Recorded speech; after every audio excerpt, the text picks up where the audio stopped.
Katosi beekokkodde obuguyi bwe bayitamu okufuna obujjanjabi olw'ebbula ly'eddwaliro mu kitundu kino.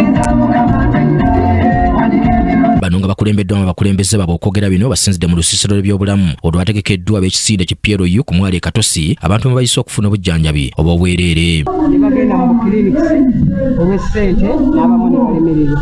Naye tuli basanyufu nnyo nti endwadde ezisinga wano ezitutawanye Katosi bazikozeeko ate n'abantu mbeebaza bajjumbidde okujja era nga bakyajja.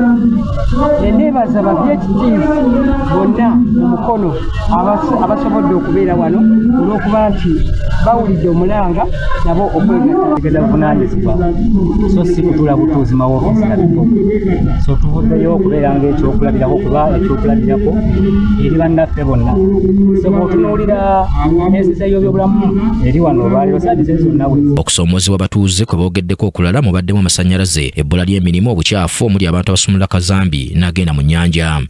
Amadagala agesigabeerayo tebakugamba okomawo olw'entambula okugenda entenjeru n'obeera ng'okaluubirizwa okugenda okufuna olunaku ne bakulaga. Dr. Israel Kawesi nga yakulembeddemu olusiisira lw'ebyobulamu luno ayogedde ku kigendererwa kyabwe. Ono bw'ati era akubiriza abantu okuteeka mu nkola ebiragiro by'abasawo ebibaweereddwa. Dr. Aisha Kayongo okuva ku kitebe kya poliisi ekikulu e Naggulu nga yabadde omugenyi omukulu alabudde abantu abagaba enguzi okusobola okufuna obuweereza bwa gavumenti, ekintu kyagamba nti kisibe nnyo obukenuzi wano mu ggwanga.